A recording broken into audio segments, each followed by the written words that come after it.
yourself.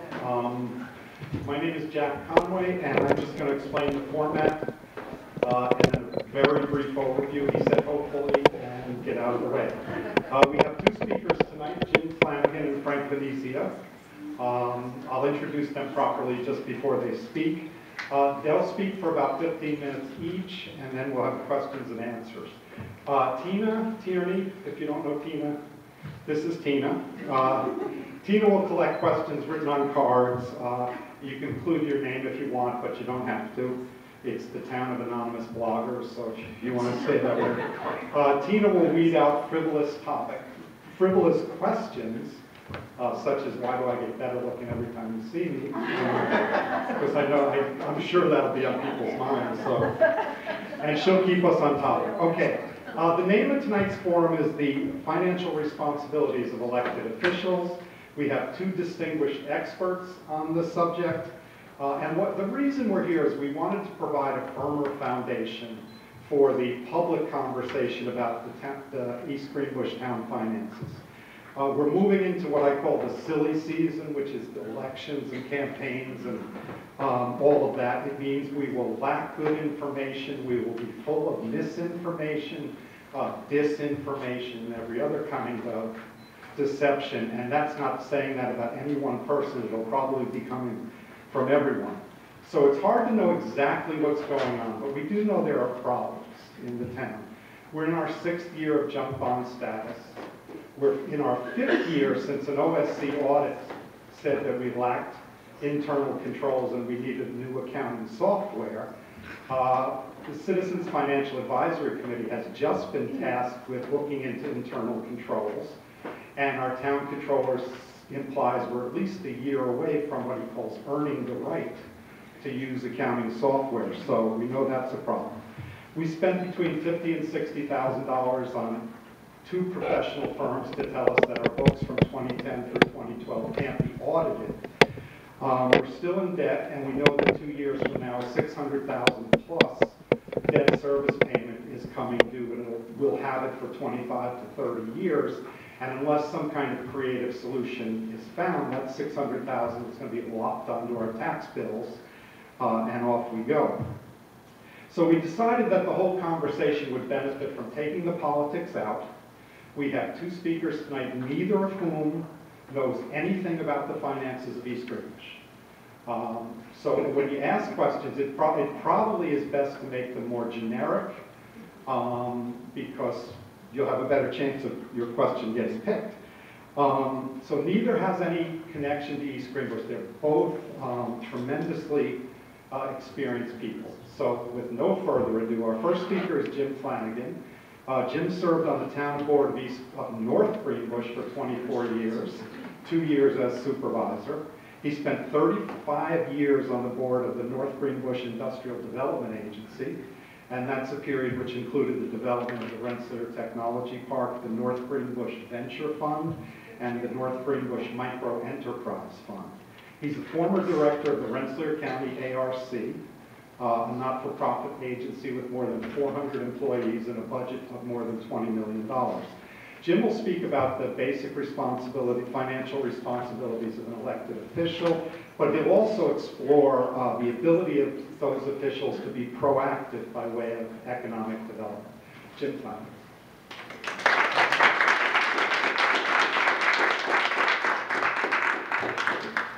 Jack said I was going to speak for 15 minutes. I can't tell you that today is Wednesday in 15 minutes. So go on me when I'm getting overboard here. Let me first start out with a full disclosure that I do not have any kind of background in finance or accounting or any of those things. And that's probably typical of most people who wind up on town boards. Most of us come from varied backgrounds and so on. And even if you do have a background, even if you've balanced your checkbook for the last 40 years or run a business for 10 years, or even if you stayed at a Holiday Inn Express last night, you still are not prepared for municipal financing. It takes a while to learn. It's different.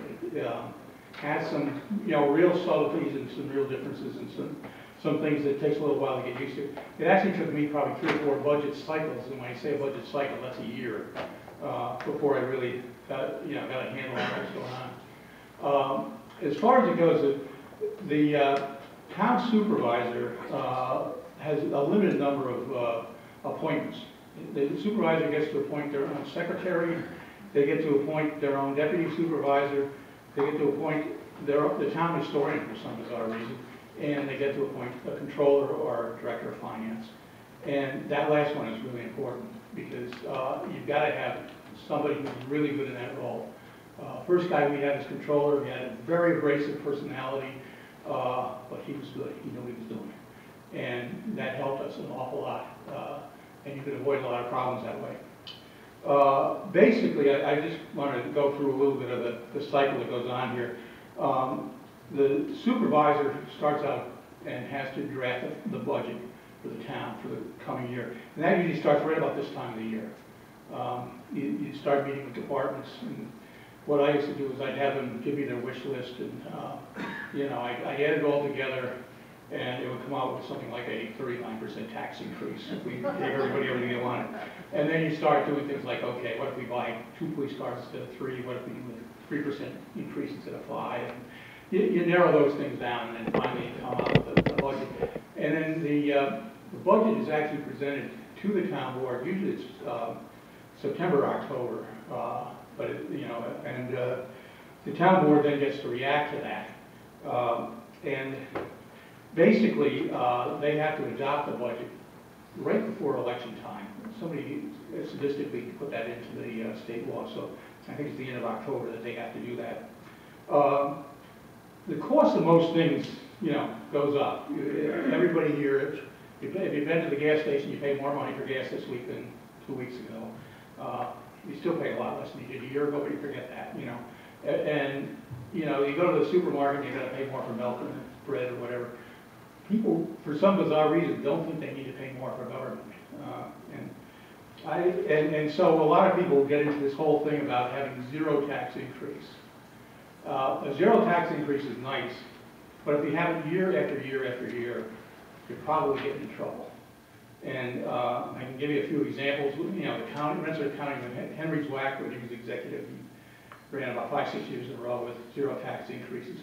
And then ultimately, everything hit the wall, and they wound up having to have like a 29% increase.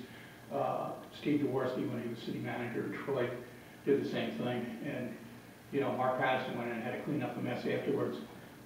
So you do have to, be very careful on that. By state law, your budget has to be balanced, okay? Unlike the federal government, where you can run these billion-dollar deficits, with the state itself and the local municipalities, you have to have a budget that is balanced. There are ways you can fudge that. There are ways you can get around that and play games with that. Basically, what you can do is you can overestimate revenues. You can say, okay, I'm going to get, a 20% increase in sales tax this year, and throw that in the budget. Or you can underestimate expenses. The easiest thing to underestimate in expenses is overtime. If you've been running $50,000 every year for your police overtime, you budget $25,000. Saves you a little bit. Now, you'd be surprised, small amounts wind up being 1% and 2% on your tax rates.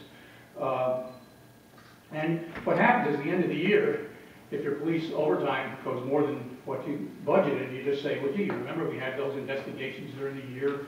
Or if your highway budget goes over because of overtime, you just say, you remember those 3 snowstorms we had back in February? And everybody remembers those. And you kind of escape from that. But what happens is, if you keep doing that year after year, then you can, get some problems. Now, the whole budget process also has been complicated because the state has imposed a 2% limit on tax increase. That's a phony gimmick.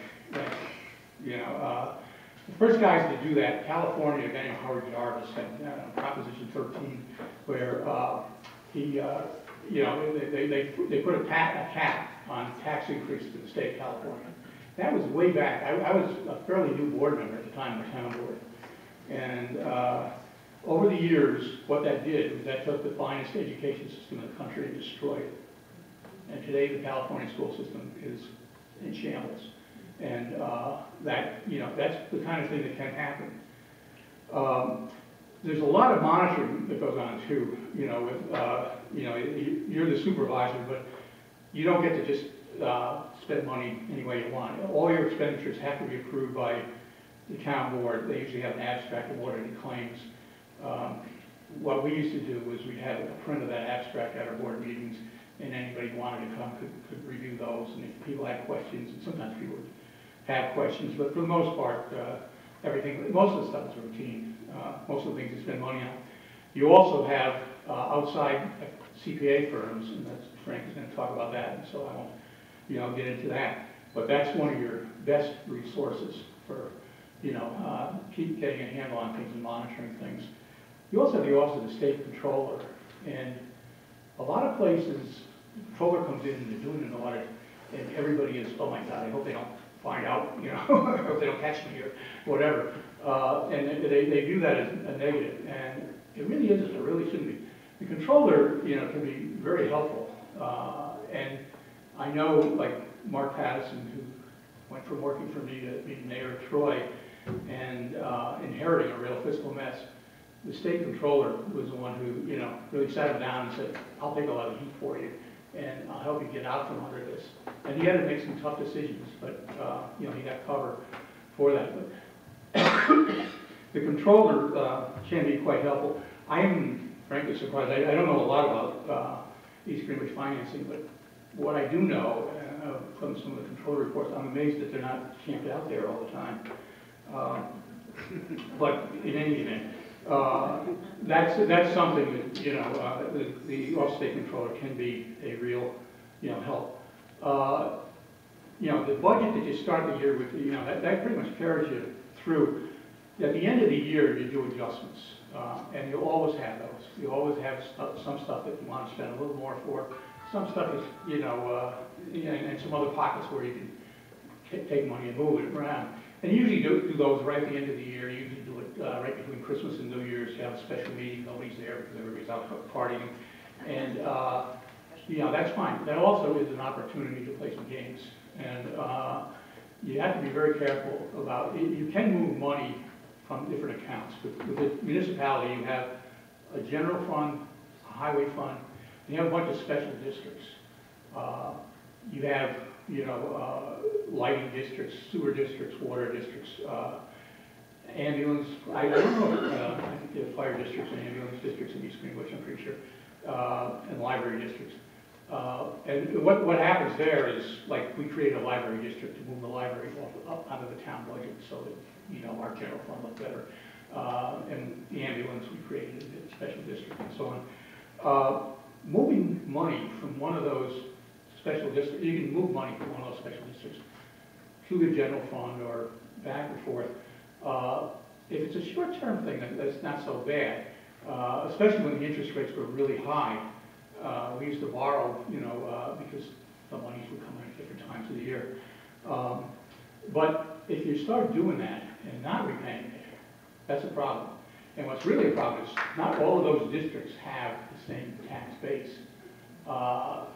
Some of your utility districts, for example, we had 13 sewer districts in North Greenbush. I was responsible for creating 11 of them. I spent so much time in the sewers that they used to call me Norton.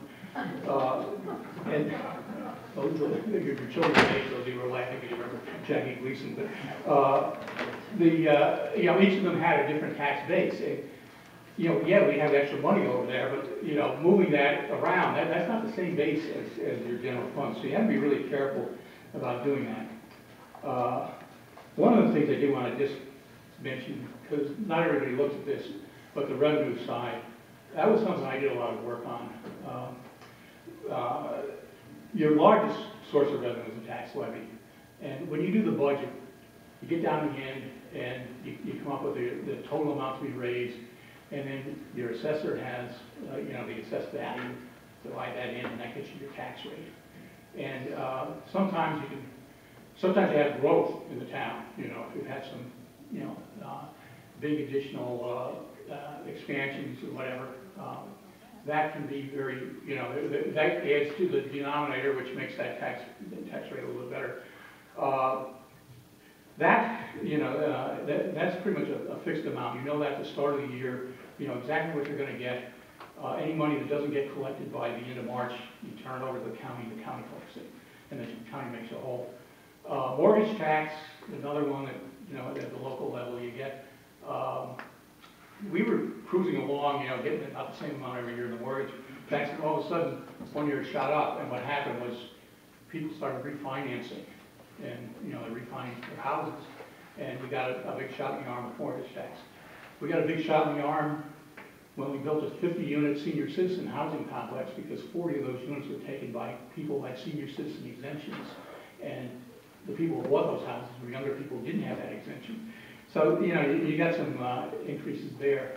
The other big thing was sales tax, and I'll do a little bragging here. This is something, and when you're in government, a lot of people in government, they get elected, and the morning after they get elected, they start their next campaign, and that's unfortunate, but it happens. I remember election night listening to Mitch McConnell say that his goal for the next 2 years was to make sure that Barack Obama did not win re-election. And I right away said, there's a man who should not be public office. If you do what's right, you get re-elected. I ran for office 7 times. I got a lot of people mad at me every time, and but I did what I thought was right, and somehow or the other I got re-elected every time. But as far as it goes, one of the things that I was, I got into a battle over sales tax. I was looking at, our revenue sources, and what happened was that there is one pool of sales tax money in all of Rensselaer County. A lot of people think of, if I buy something in East Greenbush, it goes to East Greenbush with sales tax. No, there's a pool, and the county draws from it. City of Troy, City of Rensselaer, 14 towns, and when I was in office, it was 5 villages. There's now 6 because East Nassau created a village. What happened was the county had decided to divvy it up. The cities can preempt on sales tax, and so they can create their own, tax collection thing. So the county buys them out, and what we had is we had a system where the county got a percentage, the city of Troy got a percentage, the city of Rensselaer got a percentage, and then the 14 towns and the 5 villages all got a flat dollar amount, same amount every year. It was $1,427,214, I think. I had it burned in my memory. That came to 11.5% the first year. And we said, that should be our fair share. We should be getting a percentage. When the total pool goes up, we should get more. And the county executive, didn't want to do that because that money was going to come out of their money. And so it was first Bill Murphy and, later Henry Lacken and eventually John Buno. They all fought us on it. And we, did a campaign to get 11.5%. And everybody said, you're tilting at windmill, it's crazy, you're never going to get these guys to do that. Well, what happened was the county legislature, a number of people in the county legislature were representing towns, and they were voting against the best interests of their own constituents. And it's the only time he ever really asked me to do anything, but Ed McDonough, who was the Democrat Party chairman, called me to his office, one day, said, can you explain this thing so that the average man on the street can understand it? And I said, yeah, I can do that. So we did an ad campaign, and we even had TV spots. We had Rick Amidon do some TV spots on the Sunday before Election Day for the football game and other stuff, and what ads in the paper and all like that. And we got 3 members of the county legislature turned around. We dumped 3 guys who had been voting against their own constituents. We were still 1 vote short. About 4 months later, one guy on the other side died of a heart attack. And the reappointment was done by the majority in the legislature, so we got our vote, and we got our 11.5% increase. First year, that meant $400,000 to my town. North Greenbush now is about $650,000. East Greenbush is more than that every year. That was a huge difference. And most of the additional sales tax revenue was coming from North Greenbush and East Greenbush. You go down here, you got Home Depot and Walmarts and Target and all those places. A lot of that money was coming out of the towns, and we weren't getting any back. But it was about a 7-year battle, and sometimes that's one of the things that you have to realize. You have some kind of long-range vision, and sometimes you got to hand that off to somebody else, and you may not get credit for it. I also, did do a lot of grants. That's part of what I did for a living. I used to beg, Eileen and Don and some other people with my job with the ARC for grant money. And so, we got a lot of grants that, some of them for economic development, a lot for utilities, and stuff like that at the time. Okay. We're getting there. Yeah, okay. I did, the other thing was just mentioned expanding the tax base, the IDA stuff, and, we'll talk about that later, but, my first year in office, I was in office about 4 months, and, all along comes the Archaeological Technology Park. We had no clue how to deal with that, but we were able to get a lot of resources from the state, Department of State, the county, other people to help us. And, we went through, we did a full seeker, the State Environmental Quality Review Act. We went through that. The master plan for the tech park was the seeker document. So every project that comes along, if it meets that master plan, we've already got the environmental review done. Sometimes people try to get away without doing environmental reviews. Well, we had one, the corner 4 and 43 where the land sat vacant for a long time. There was a developer wanted to do that. He eventually got out of the picture, and the guy who's done it now, did do it and spent $14 million, and eventually someday that will be developed. But basically, there are times when something comes along and looks, too good to be true, maybe, or, do you think this was for real? I remember sitting there, the first presentation George Lowe did to us, from RPI, and the guy sitting next to me said, "Do you think he can do this?" I said, "He did land a guy on the moon. I think put a few businesses in North Greenbush, and he did, and it's been, quite successful." I can answer other questions. Thank you, Jim. And if you want to hear more about any of that, write it on the cards and give it to Tina. Our next speaker is Frank Venezia. Frank has 39 years of experience in public accounting. He's currently a director at Marvin & Company. He has extensive experience with audits in the Capital Region. He'll speak about audits in the public sector, what they are, what they're not. He'll address the value of audits and how and when they're effective. Frank Venezia.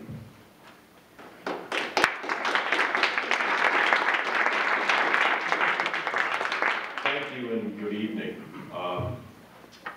It's nice to be here to talk to you and to give you some information, try to help you understand a little bit about auditing. I've been doing auditing for 39 years. I got out of college, went to work for a CPA firm, and I've never left the CPA profession, except for a couple of things. I'm the chair of an IDA in the town of Bethlehem. I teach at the College of St. Rose. I teach at Siena College. I taught at SUNY Albany. I teach CPA review classes. So I've got a lot of different hats and a lot of different experience. But the one thing that I've done all of those years is auditing different entities, not-for-profits, small governments, and so on. So I'm pretty well versed in the value of an audit and what it is and what it isn't. Many people think an audit is all about, well, if we have an audit, we'll know that everything is okay. That's not true. Not true at all. And we need to talk about the issue of, and I'll get back to audits in just a second, the issue of internal controls and who's responsible for internal controls. And what is it that we audit? We audit financial statements. And financial statements are the responsibility of management of the entity, whether it's a not-for-profit organization, whether it's a school district, whether it's a small government, whether it's an IDA. It's management's responsibility to create financial statements that portray assets, liabilities, net assets, revenues, expenditures, all of those things. And what does the auditor do? The auditor comes in and we chase paper around. That's what we do. We gather evidence to support the numbers and the disclosures and the other things that are in the financial statements. Those are management's responsibility, not ours. When it comes to a system of internal control, what is a system of internal control anyway? Well, a system of internal control comes from a thing called COSO. I know you don't want to know about this, but it's the Committee of Sponsoring Organizations that back 24 years ago came out and said, this is a good thing. Internal control is a great thing. And they wrote this big 5-volume document that said, this is an example of good internal control for an organization. And it starts out with the control environment, which is the overall attitude and the demeanor of the management and the leaders of the organization, and it drops down into different control procedures. What internal control is what someone does to prevent or detect and correct an error or a fraud, we don't like to say the F word, but the F word is out there, from getting into the financial statements. That's what internal control is all about. And it's a process affected by the board of directors or the board of directors of a not-for-profit, the board of fire commissioners if it's a fire district, who knows? But it's their system of checks and balances that checks to see that bank accounts are reconciled, that checks have 2 signatures on them, that all different types of things occur in the organization that should occur, that is gathered into financial information, put into financial statements, and they're really basically, well, the government has multiple sets of financial statements, which are very, very difficult to understand, but multiple sets of financial statements, which are basically the balance sheet and the income statement and all of these notes, which take up 15 pages at the end. Those are the financial statements, and those are the responsibility of management of the entity. And it's our job, when we get engaged to do an audit, to gather evidence to support management's assertions about what's in those financial statements. So for example, if management had a balance sheet that said there's $1.5 million in cash in the bank, that might be right, it might be wrong, we have no idea until we gather evidence to help support that. So there's $1.5 million sitting on a balance sheet. How do we gather evidence to support that? Well, we look at bank statements. We send confirmations to the bank externally, and they send them back to us. We gather evidence to support what those numbers are in those financial statements, as well as the disclosures in the notes. Now, you might say, well, how does anybody know what needs to be in financial statements? Well, there's this wonderful thing called GAAP, Generally Accepted Accounting Principles, promulgated by the Financial Accounting Standards Board if you're a non-governmental entity, and the Governmental Accounting Standards Board if you are a governmental entity.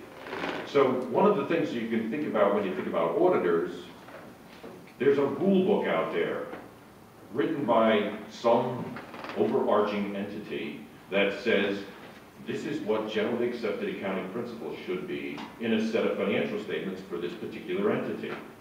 So we as auditors, we hope that management has a copy of the rule book and they know what the rules are, and we read the rule book. And then what we do is we look to see whether or not those financial statements comply with the rules. And if they do comply with the rules, we issue an unmodified opinion on those financial statements. Now, what the heck does that mean? Used to be called unqualified, okay? Used to be.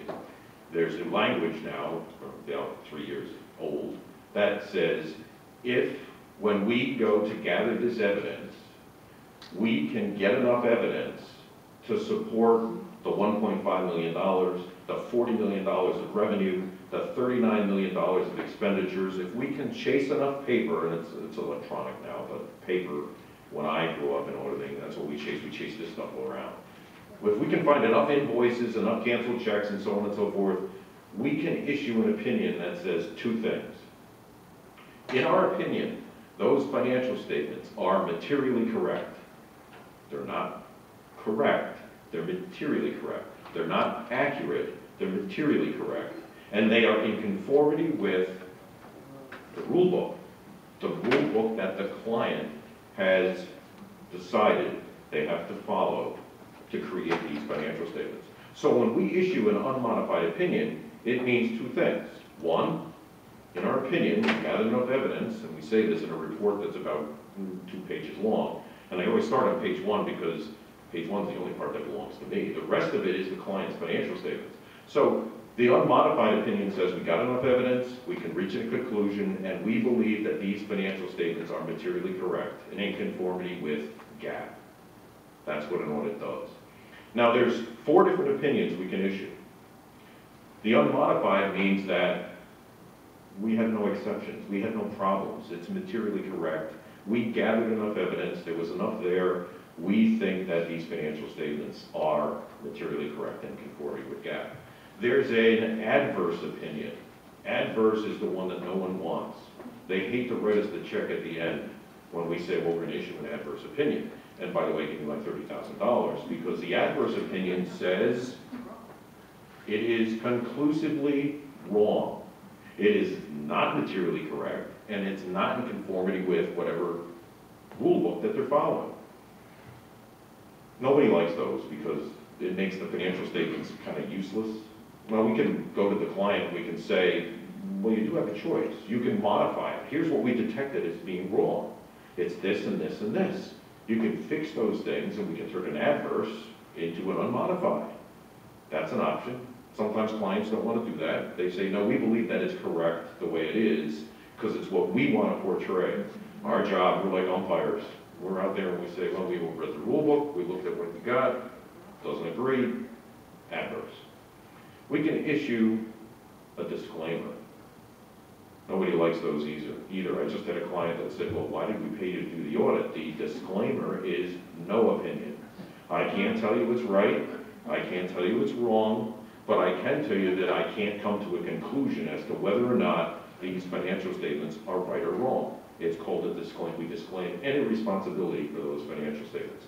And that happens, it happens when records don't exist to support the numbers in the financial statements. For example, I did an audit once, a client had a fire, they were able to create financial statements, but when it came to auditing them, these things burned up, they were gone.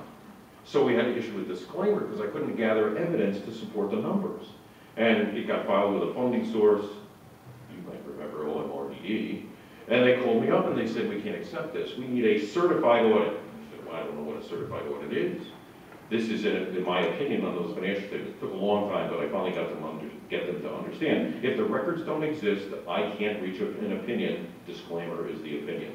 We have qualifications, 2 types of qualifications, a scope limitation when the documentation doesn't exist, and a gap departure that is compartmentalized, which means it's small enough that I can write about it in my report, the first 2 pages, so that I believe that the reader can understand what the departure is from GAAP that the client has put in those financial statements.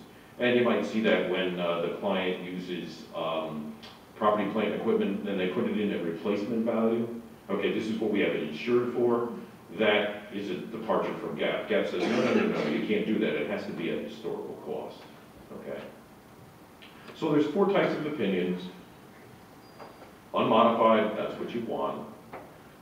Disclaimer means no opinion. Adverse means we are conclusively sure that these financial statements are not what they should be. And those qualifications for 2 different things. Now, when it comes to this thing about materially correct, what in the world does that mean? Well, this is a hard concept sometimes, but in my auditing class, it's pretty easy. So, if we're looking at a balance sheet of $10 million, materiality, which is not, there's no formula in professional standards, because we follow professional standards when we do these audits, generally accepted auditing standards as well as government auditing standards. There's no formula for materiality. It's an auditor's judgment to decide what's material to the reader of these financial statements. So if we're looking at $10 million, what's material? What would change your mind about these financial statements if it was wrong? Is it $1,000? Is it $10,000? Is it $100,000? We're talking about $10 million. And so what the auditor does is they make a judgment based on the users of those financial statements, and they calculate materiality. So in a $10 million balance sheet, I might, all other things being equal, calculate materiality at $150,000. What that means is that my job is to detect misstatements in those financial statements of $150,000 or more. And if, based on my audit procedures, I go audit cash, and they say that there's $1,200,000 in cash, and I audit it, get the bank confirmations and so on, I think there's $1,100,000 in cash. It's off by $100,000. I've calculated materiality at $150,000. I can issue an unmodified opinion on those financial statements because my materiality calculation is higher than the error that I found in those financial statements. And I can still issue an unmodified opinion on those financial statements. This freaks people out. I go to board meetings and I talk about this concept of materiality, and I tell them that we calculated materiality at $175,000. What does that mean? I said, well, we designed our audit to detect misstatements in those financial statements, whether caused by error or fraud, of $175,000 or more. And they, well, who's responsible for the rest? You are. Your system of internal control, your system of internal audits, if you have those, your processes that you go through, that's your responsibility, not ours. So we're not responsible for the internal control. We're responsible for understanding the system of internal control. So if I go into an entity and I evaluate the system of internal control by filling out checklists, by interviewing people, by doing all kinds of different things, and I understand that there's we have words, we call them material weakness in internal control, I've got to focus more audit effort on that area because there's a chance that an error, a material error, can creep into the financial statements and no one at the client or the entity would detect it. Lots of entities have material weaknesses in internal control. The auditor's responsibility is to design the audit based on the study of internal control that they do in the planning process to figure out what procedures should I do? How many should I look at? We talk about the nature and the timing and the extent of the work that we have to do. So if there's a weakness in internal control and I perceive it, I detect it, I know about it, and I see that there's a lot of transactions in there, instead of looking at 30 in my sample, I might up my sample to 75. And I will take the sample from the entire year, or we have weaknesses in internal control when people go out on sick leave because they're not there doing their job anymore. And then we have incompatible functions, people that are touching things that they shouldn't. We might focus it on the 6 months that that person was not there doing their job, because again, the system of internal control is part of management's responsibility to set up a system so that, Jim, if you write yourself a check for $10,000, you might have the ability, the access to it, signature authority, the bank is going to honor it, but I want somebody looking at those canceled checks, whether they come back in paper or they come back electronically on a website, looking at that so that when Jim writes himself a check for $10,000, somebody's going to raise their hand and say, wait a minute, why would Jim get a check for $10,000? That's part of the system of internal control, making sure that that's in place. Now, if there's a lack of a system of internal control, this could lead us to disclaimer, because the system has to be in place to make sure that things happen the way they're supposed to happen. If that system's not in place, then that's a huge material weakness, and we can't gather enough evidence. Okay, there has to be some semblance of a system of internal control. Also part of this whole thing, this whole process, is management's responsibility for the financial statements. And this is where you can run into problems because, and I run into it occasionally, where we're auditing a period. I'm just finishing an audit for the year that ended December 31st, 2011 for a fire district, okay? And the people who were there during calendar 2011 aren't there anymore. And so when it comes to management taking responsibility for those financial statements, the people who are there say, not my job. No, that's not my job.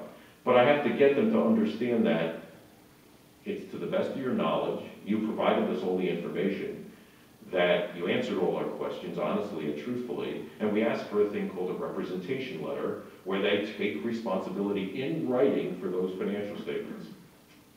Sometimes you can get it, and sometimes you can't, because management says, I wasn't here then. I can't know whether or not all of the transactions are recorded appropriately. And what does that end up being? A disclaimer. We say it's not auditable. We can't audit it. We can't come to a conclusion because management has to take responsibility for those financial statements. They're not ours. They're the client's financial statements. We have another thing that we think about when we're doing audits. It's the communication of material weaknesses, significant deficiencies, and other matters to the client in writing, to those charged with governance. And sometimes those charged with governance are the audit committee. I love audit committees. They're great. They're very good to have because they interface with the external auditor. And we have meetings with the audit committee without members of management there, so I can tell them what I really think and not have the people that I have to work with on a day-to-day basis and do the audit sitting there and, but they already know that I have issues, but I can be frank and I can talk about that stuff with the audit committee. But we have to write written, I want to call it findings, if you will, as a result of the audit. For material weaknesses and significant deficiencies, we've got to communicate those in writing. We have to do that. It's a professional standard. And it's important that management understand what those are, because what do we hope that they do? Do something about it. Fix it. Put a better system of internal control in place. Really, really important, that whole system of internal control. Time is up. Getting close. Okay. I mentioned the internal audit. Internal audits are really, really helpful to us as external auditors because internal audit should report to the audit committee or the finance committee or someone that's got the responsibility for the organization, not to management. Not to management, because those are the people that the internal auditors are auditing. They're looking to see if the things are being done the way they're supposed to be done. So internal audits are really, really great things if the organization has them. If they do, and they have an audit committee, I get really excited about that because this is going to be a good audit. This is going to be a situation where, because we can do a good audit and there's a lot of great stuff going on in the organization. They've got good controls, and I love to have organizations with good controls. Now, a lot of my clients have been around. I've been doing their audits for multiple years, and we write these management letters. That's where we tell them about material weaknesses and so on, and they react to those because the audit committee says, hey, we got to do something about that. We've got to fix this. And over the years, the management's letters whittle down to there are none anymore because they have a good system of internal control in place. So that's a little bit about auditing. I'm happy to stay as late as you want and talk about audits because it's something I do every single day, and I really enjoy it. So thank you.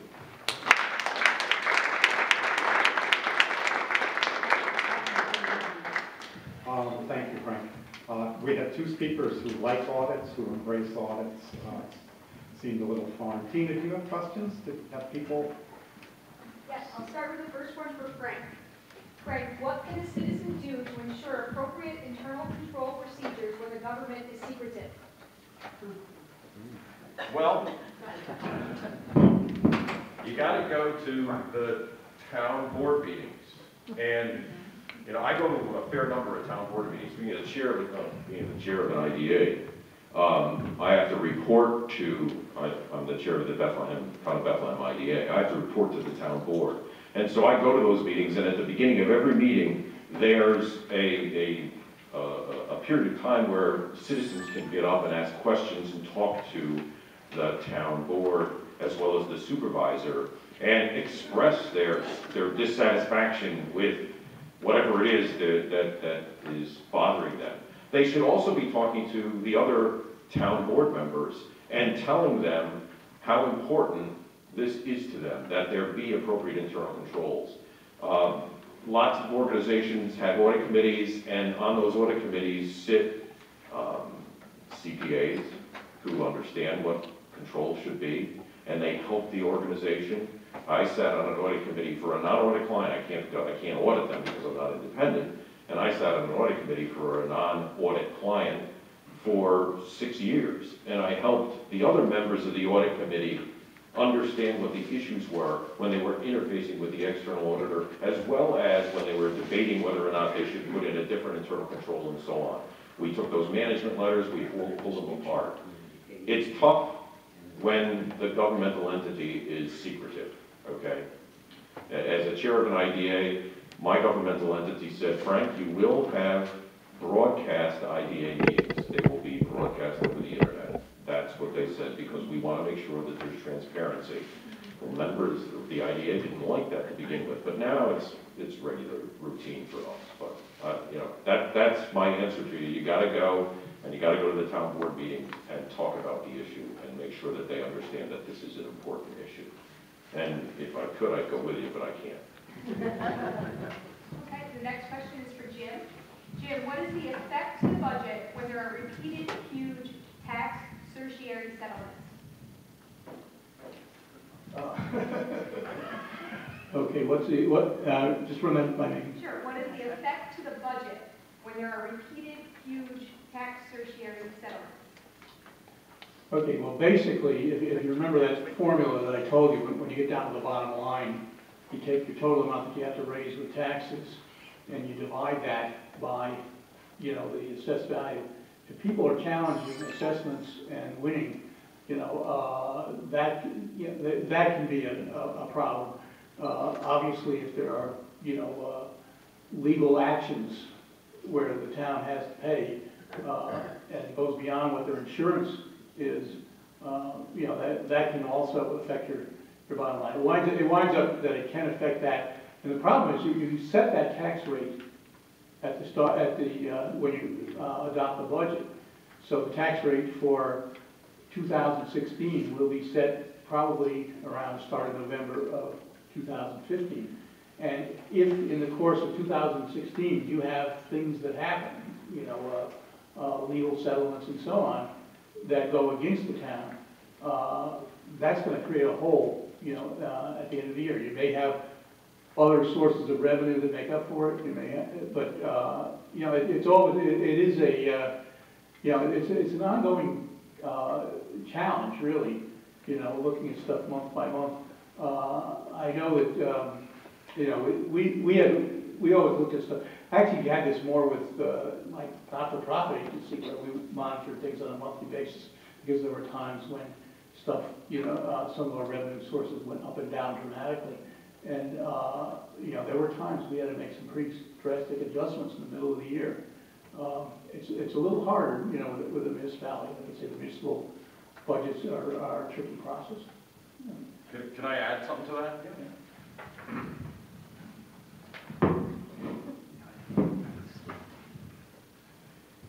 The municipality should understand that there are going to be challenges to tax rates. And in many of my audits and a lot of the history I have is with school districts, there's a lot of challenges to the tax certiorari process. And school districts can set up reserves that estimate what they're going to have to pay out. And it's kind of like setting aside money, if you will, to deal with these certiorari situations. So the chief business official in a school district should be reviewing that with legal counsel to know what's out there, what's on the horizon, and what could be settled within the next school year, so that when they do set the budget, they're anticipating and setting aside money, so that it doesn't hit all at once, and then all of a sudden you have a $2 million settlement that's got to come out of operating cash. They set it aside a lot of times to help deal with that issue. Okay. The next question is, are municipal audits required, and if so, on what authority? Is that for you? I'm going to throw it over to you. First, you know, just one thing, there is a level of, if you get federal money, Oh, yeah. that triggers, you know, you have to hire Marvin and Company or, you know, one of their colleagues. But there's a lot of municipalities that go years without these things. And that's not great. One thing that I gained a lot from with the audits was at the end, they would have recommendations for it. And, you know, they would tell you, you know, look, your computer system for your accounting is really archaic, and you need to, you know, really update that. And sometimes you could turn to your, you know, CPA, and they would give you a lot of advice, or good advice in terms of what should I be looking for? Can you tell me other communities that have a system that you like? You know, there are things that, you know, if you have a good relationship with the CPA firm, that can be helpful. The audit that you were talking about is if there is federal financial assistance provided to a municipality, and the old threshold that's still in effect for 2015 was $500,000. In other words, if there were federal expenditures that exceeded $500,000 that came from either the federal government or passed through the state, you were required to have what's called a single audit, which means that all of the federal funds are brought together and you identify what are called major programs, and then there was an audit of the entire organization, and that was required by the federal government. The threshold moved to $750,000 effective in 2016. But as far as just a municipality without federal financial assistance that triggered the single audit, I'm not aware of anything that says you have to have an audit.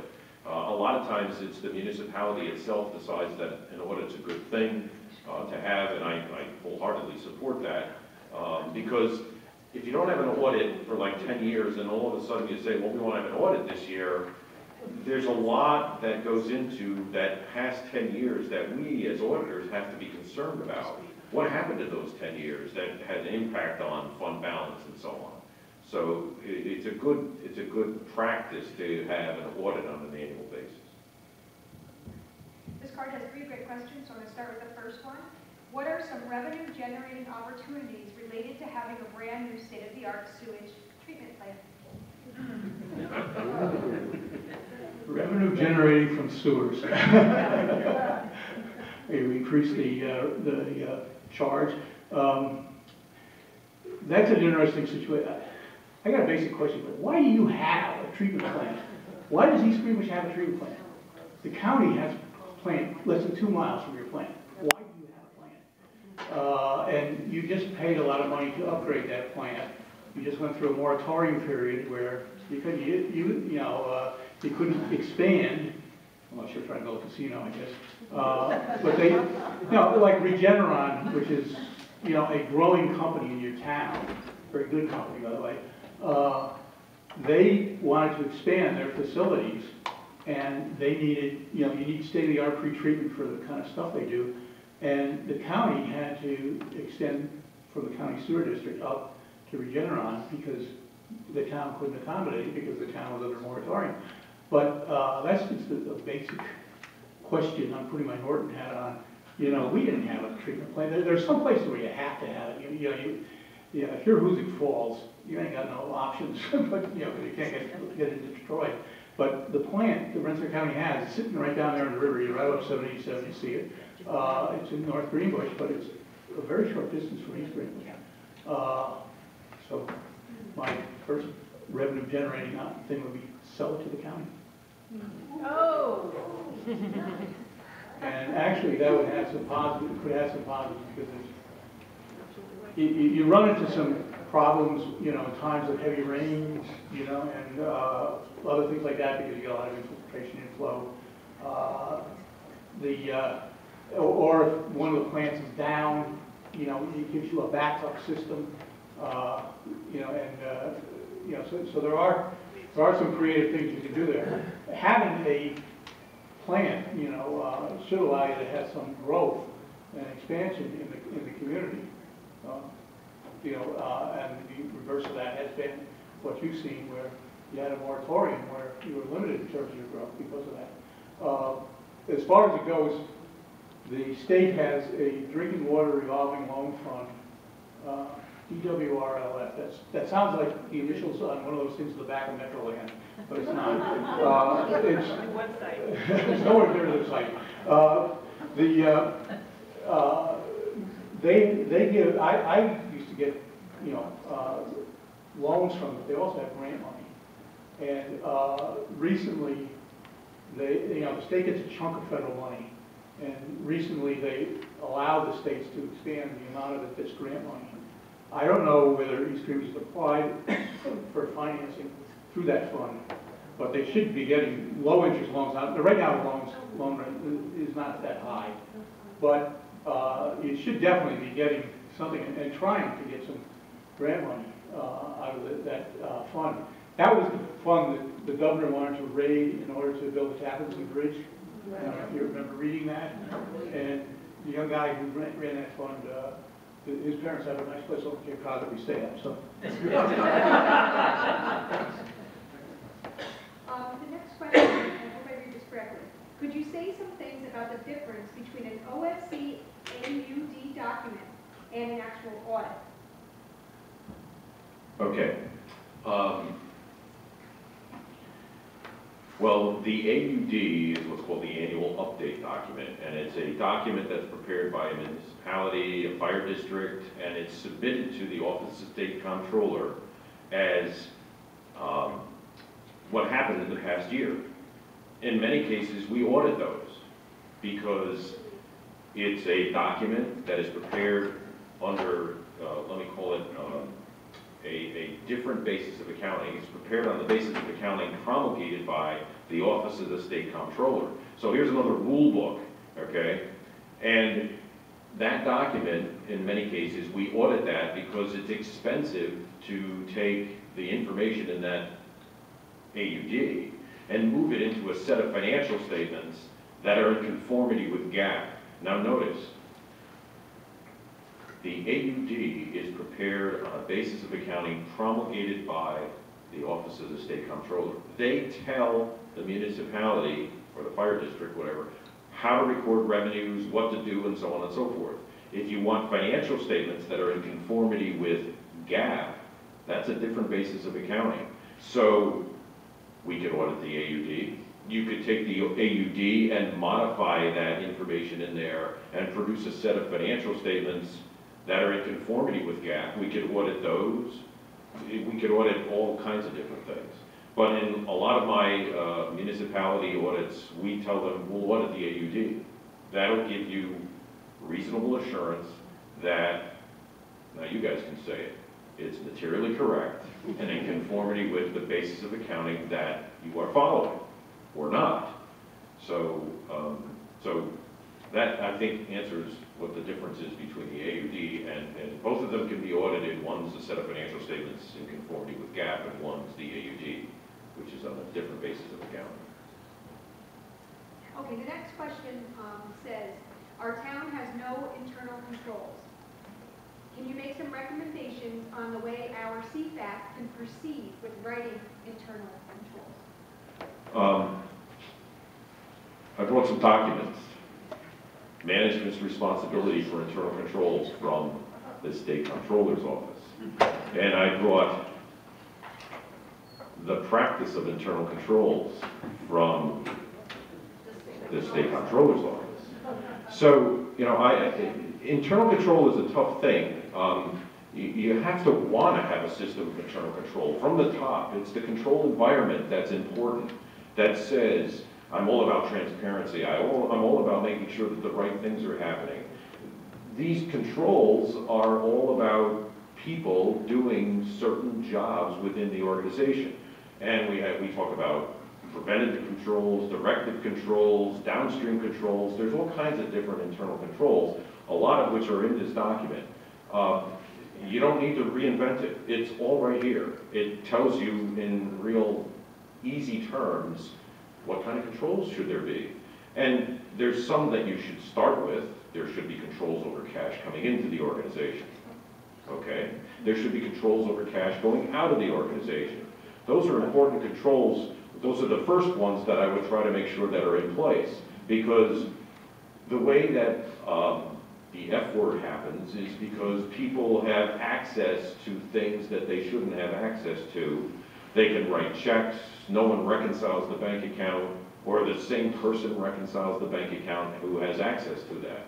And we talk about segregation of duties and all different types of things in internal control. These are two really good documents, and here's another one, it's a big one, but it's called Information for Town Officials. Where is this in? This is from the Office of the State Comptroller. So there's lots of good resources out there. This isn't the first time that I've read these things. I've read these multiple times because when we do these audits, we need to know what the expectations are by the Office of State Comptroller. Sure. Do a layman's thing. No. First, an aside comment, by the way. You know, if you've read these things multiple times, Frank, God bless you. It's what I do for a living. I was chairman of the board of the Chamber of Commerce, and I had a CPA on my board who corrected grammar errors. You know, there was the most English fixated guy I ever met. That's my job too. But there's a couple ways to look at the Office of the State Comptroller, and I think a lot of people, or sometimes people in government, look at it the same way you look at the trooper when you're driving down the throughway. You know, and you think, oh, I hope they don't catch me. How do I, how do I manage to avoid that? You got to realize that if your town or your county or somebody else, you know, goes belly up, does something really terrible financially, that reflects badly on the whole state and the state controller. You have a person out there, like a very powerful elected official statewide, who has a vested interest in seeing that your town does it right, you know, and they don't, you know, wind up, you know, bankrupt or don't wind up, you know, in a real mess. One thing that hasn't been mentioned, but you know, when you have a lot of these problems, they reflect back on bond ratings. And when you're talking about, well, we're going to go out for $14 million in bonds on a treatment plant, you don't pay for that. If your bond rating is, you know, less than healthy, you might be able to get a better rate slightly from that drinking water revolving loan fund, but you know, you still got some real problems there. Before I read these questions, does anybody have any other cards?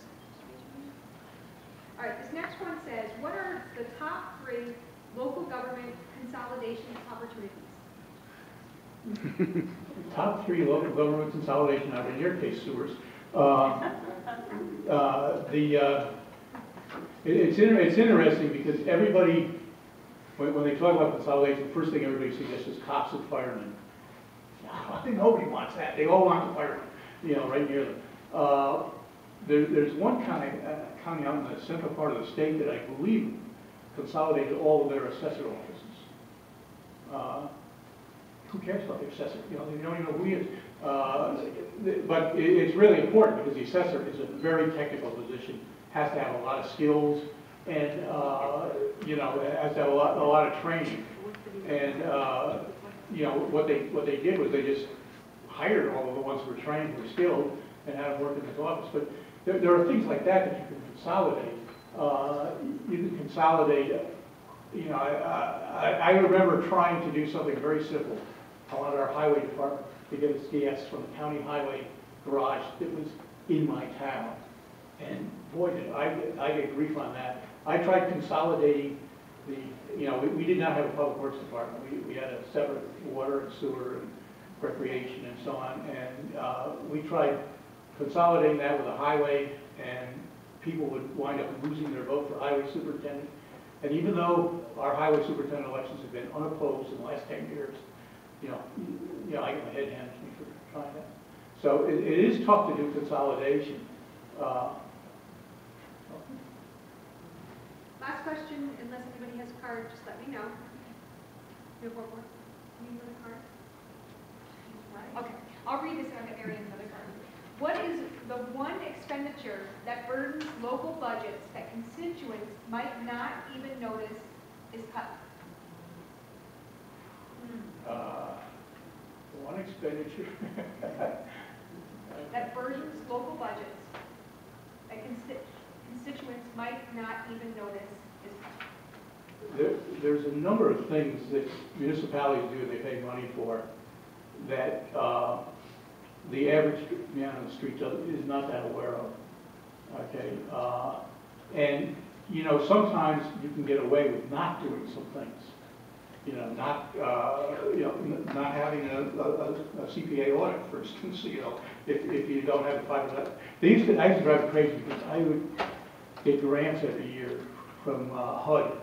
And it happened that the small cities grants were $500,000, and that was a trigger thing for the audit. So I triggered this audit every year, you know, but you know the HUD grant paid for it. So, but there are things that you probably can get away with that nobody's going to notice for a while. You know, ultimately will come back and haunt you. You know, you can patch roads and not repave. You can, you know, do a lot of things that will ultimately they will ultimately come back and bite you. Can I just, yeah. Just in response to that, in many cases, issues related to computer upgrades are cut to try and balance the budget. And in my world, that is a problem because you need the power of the computer, you need the software, because you need to create financial statements. And what are financial statements for? Financial statements are information to help people make informed decisions. And if you don't have the horsepower or the computer systems to do this, then people are making decisions about what's going on with incorrect or incomplete information. And so it's expensive, I understand that, but we need information to make informed decisions. So that's one area that you may not notice as being cut, but it's going to have a big impact. Maybe not the first year, maybe not the second year, but it's going to happen down the road where you don't have the right information or you don't have it timely to make decisions. Just to add, because that's a good point. If you look at your capital expenditures, you can do things like say, okay, this year we're going to save money, we're not going to buy any more police cars this year. And next year you do the same thing, and next thing you know, your police are driving around with cars with 260,000 miles on them. You know, same thing, you know, you don't buy a truck for the highway department. You know, you should really have a plan. And this was something that actually our CPA firm helped us with trying to say, okay, what's a useful life of some of these things, and how do you get onto a regularly scheduled plan so that you know, you're not driving around with vehicles that are falling apart. You know, the computers are, you know, that's a whole other area too. You know. Sorry, but there's two budgets that the municipality should have. One is the operating budget and one is the capital budget. Okay, the capital budget is as important as the operating budget because we are suffering, many of the municipalities, with the lack of a capital budget where we didn't spend money for a number of years on replacing sewer lines and water lines and all those types of things. So there needs to be two budgets. And that's a hard pill to swallow sometimes because the capital budget, there's a lot of money in that. And we need to replace those police cars on a scheduled you know, replacement process, and the trucks and the snow plows and so on, because it's expensive if we can't have enough time to think about and get appropriate bids, and we have to make emergency purchases. We pay a lot more when that happens. So there needs to be two budgets, the operating budget for the municipality as well as the capital budget. But Frank, what if we don't have a capital plan? Well, you need to go to those board meetings and sit there and say, what's the capital plan? We need to know. We don't have a capital inventory. Someone needs to, I mean, there's companies out there that you can hire that come in and do an inventory of all of your property, plant, and equipment. They will count it, they'll index it, they'll tell you how old it is, they'll tell you its estimated useful life. They can provide a report about all of that. Now, should the municipality be doing that? Sure, absolutely. But if it hasn't been done, you can't wait for 3 years to someone, you know, to go around and find out where's this, that, or the other thing. One of the things that you need to do is make a decision, hire a company, bring them in, have them count it all, figure out what's there, how old it is, set up a replacement process, a time frame, and then maintain it from that point forward. Because that's what happens. You get out of practice of doing these things, and then it's this overwhelming process that no one wants to take on, and they say, well, we'll do it next year. And then it just rolls and rolls and rolls, and it doesn't happen. Somebody's got to bite the bullet and say, no, it's going to cost us $15,000, but it's 15 grand we're going to spend today that's going to save us $20,000 and $25,000 5 and 7 and 8 years from now. That's the unfortunate thing with some of this. If you let it go, it gets out of control, and to bring it back under control takes a huge amount of resource, whether it's people or dollars or both.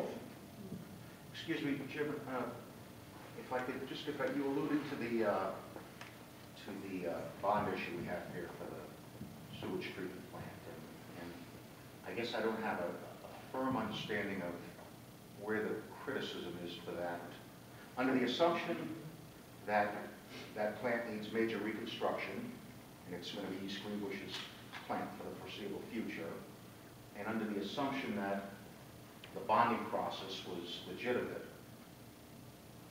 how could you pay for something like that other than bonding? What municipality would have the cash on it to pay for something like that? You'd have to buy, it's like the mortgage on your house, you know. I mean, very few of us have kind of cash to buy a house like that. Yeah, no, you have to bond it. There's no question. I don't know what has been put in place. You know, I had to, you know, in terms of the plant that East Greenbush just upgraded. I don't know, you know, the details on it. But yeah, it has to be bonded. My point was that possibly, you know, if you worked on some kind of consolidation with the county, the cost of that bond could be spread over a lot more folks, and the county could get some value out of, you know, having, you know, that plan as well. This question is for Jim. How did North Greenbush work their internal controls? How did North Greenbush work during? I had we actually had a series of very, very good controllers when I was in office. I was very lucky. We had a lady who was there, and you know, she built a system. We actually kept jury-rigging the computer system, and people were astounded. But you know, she managed to make this thing work. You know, but over the years we had you know, we had very good controllers. We did have the external audits, and you know, it was just, you know, every year, you know, we did that. After I left, you know, the party in power changed hands, and they brought in a guy who actually was a town supervisor in another town, but he was quite capable, and he did fairly well. Then a couple of years later, the party, you know, my party got back in, and they put a guy in there who didn't know what he was doing, and it was a train wreck. And then the following, you know, and he left and moved to Maryland, and they hired a lady who knew even less about it. And so they created, very quickly he got out of hand. It took about 2 years to get out of hand, and then they finally, you know, hired a guy who did know what he was doing. It took some time, and then they fired him, but they did replace him with a guy who was pretty good. But the controller did a pretty nasty audit on North Greenbush about 3 or 4 years ago, and it was reflecting, you know, that stretch. So it doesn't take too long to have things spiral out of control. One thing, by the way, just in talking about the budget, the controller recommends, and I haven't seen your town budget, so I don't know the format on it, but they recommend that, you know, next to, in each category, when you have what you're going to have for the budget for 2016, you have next to that what you had in the 2015 budget, but then you have the actuals for 2014, the actuals for 2013 and 12. You have several years laid out so that you can spot something like, okay, we've been running 50,000 in police overtime, 54,000, 52,000, and then you notice that they're budgeting 12,000 for it, you know. Okay, there's something wrong there. You know, that makes it easier to detect that. Now, I know that I guess there are some problems with some of the past years, the actuals, you know, as far as being able to produce those, and that creates a real problem with that kind of comparison. But that kind of data does help quite a bit. And I don't know what format you use. Can I just, sorry. When you talk about internal control, I can't help myself, sorry. Internal control and the responsibility of the organization is part of the control environment. And one of the things that they have to do is conduct a risk assessment. Where are the risks in the organization? And it is a directive from on top that says every department needs to conduct a risk assessment. Where are the risks in the organization? Because I don't want, and they shouldn't want, to put an internal control in place where there's limited risk. Let's not waste our money doing that. Let's spend the money where the risks are. And so to do that, they have to be identified. So one of the responsibilities of the organization is to conduct a formal risk assessment where each department decides where the risk is. So if it's the Public Works Department and they have all kinds of meters and things like that that are in inventory, well, that's an area of risk. Well, how do we mitigate that risk? Well, we put locks on the doors, and we put locks on the doors that only one person has the key. Or This is part of a risk assessment process that every organization has to go through. Some do it informally, and some do it really, really formally. I mean, it's all written down, they do it on an annual basis, they go back and revisit it, and what happens is when the controls start to weaken, well, if you have an audit committee, the audit committee comes in and says, no, we're not letting this happen. We're going to make sure that the controls continue to operate the way they were intended to operate. We have communication, we have monitoring, we have all of the things that are appropriate to keep the system going. Because the information, when you mentioned that you had a person who, put together the computer system, we have to take the people out of it and understand that it is a system that doesn't depend on me being there or you being there or someone else being there. It's the system is designed to prevent and detect and deter material things from happening to the organization. And that's what ends up happening all the time, because people talk to me and they say, especially at fire districts, Joe's the treasurer, produces the financial information, reconciles the bank account, and make sure that all the checks are signed and so on and so forth. And the firefighters on the Board of Fire Commissioners say to me, well, Joe would never steal from us. It's not about Joe. It's about the position. And it's sometimes comical, but I'll say, well, how do you know you see every check that goes out of the organization? Well, Joe would never do that. Yeah, but how do you know?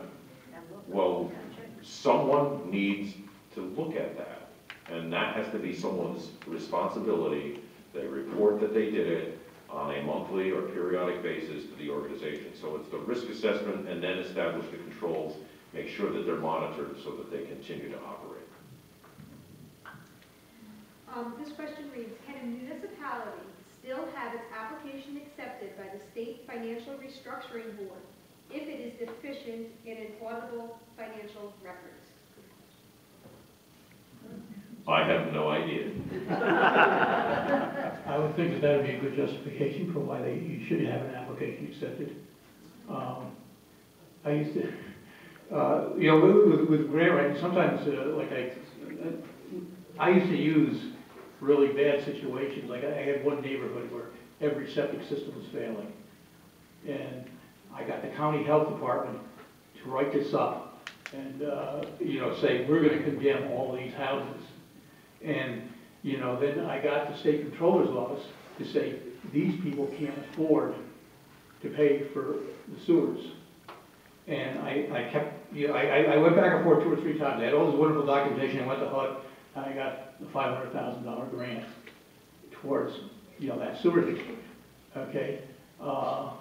And sometimes, I think that, the worst situation you have, that's probably more justification. If you say, hey, look, we're trying to clean this up, I think that's a good justification to go and ask for help, from the governor's office, the controller, the state.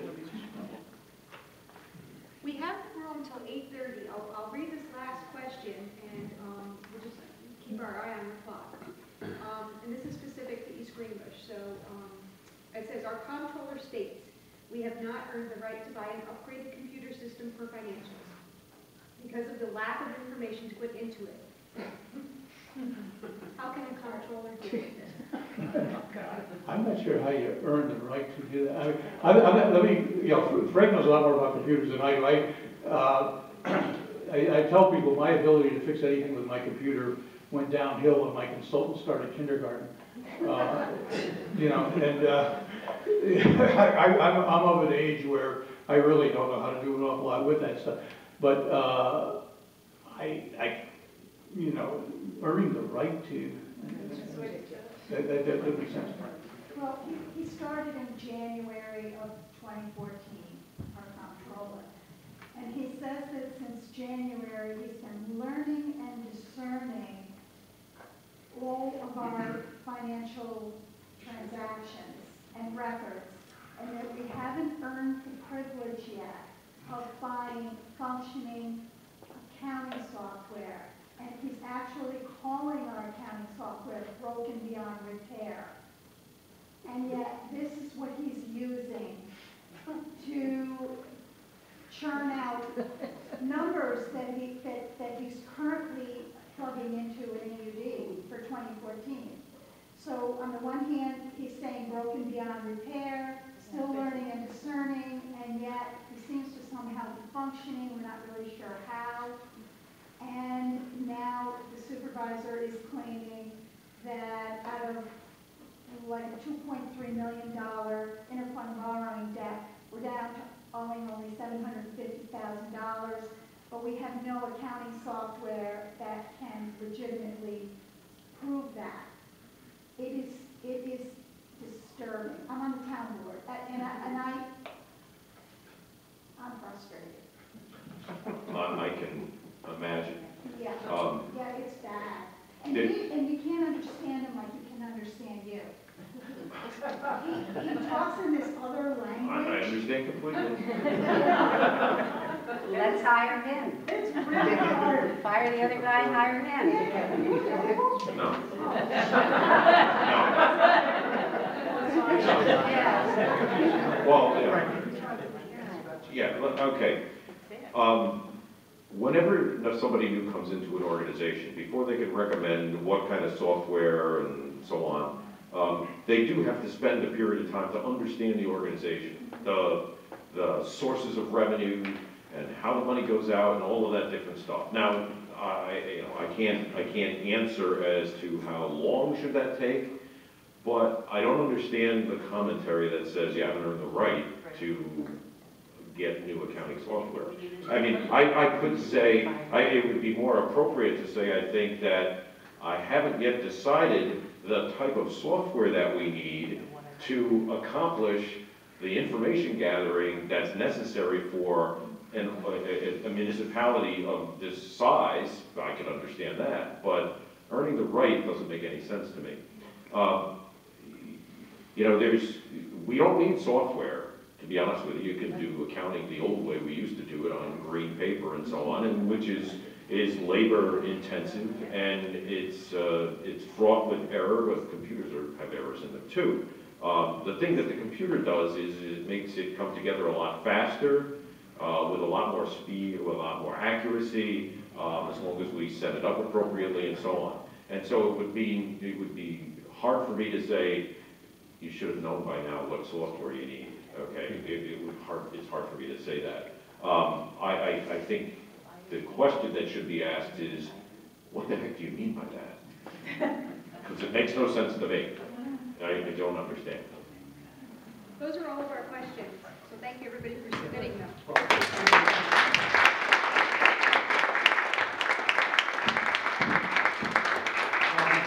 Thank you all for coming. We couldn't promise Jim and Frank remuneration for this, but we did promise them decorum and respect, so thank you for bringing that. Thanks to Maura Ryan, who put us together with Frank.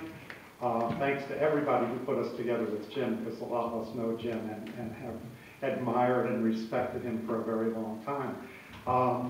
So if there's still baked goods over there, we always bring too many, so please help yourself on the way out.